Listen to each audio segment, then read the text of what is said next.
Kidney failure is common nowadays, but it can be controlled in the early stages by appropriate medication, diet, and lifestyle modifications. It is extremely important to avoid further complications. Mr. Malhotra is one of my patients and he has poor kidney functions. And unfortunately, your kidney is not performing well. You have reached to end-stage renal diseases. Let's discuss the options, either dialysis or transplantation. How do dialysis work, doctor? When your kidneys fail, dialysis removes the waste chemicals that accumulate in the blood because the failed kidneys were unable to excrete them.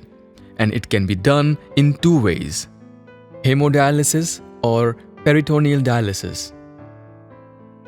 Okay, doctor, but I am feeling perfectly fine at the moment. And I have got a huge responsibility. It will be a mess now. Therefore, can I delay it? No, Mr. Malhotra, you should not avoid dialysis. I understand all your concerns, but dialysis is not as scary as you think. We have to keep the dialysis in continuation. Also, many people on dialysis are perfectly leading their lives.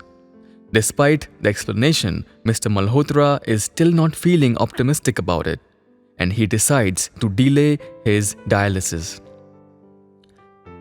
After a few months, he was rushed to the emergency room due to the shortness in breath, and he was shifted to the ICU as he required urgent dialysis, and his family was extremely worried.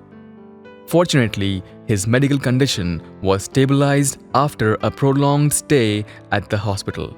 Looking back at the early dialysis, I got to know some outpatients whose dialysis transition was smooth without a long stay at the hospital. It is important not to delay the dialysis and to start preparing it from the initial stages.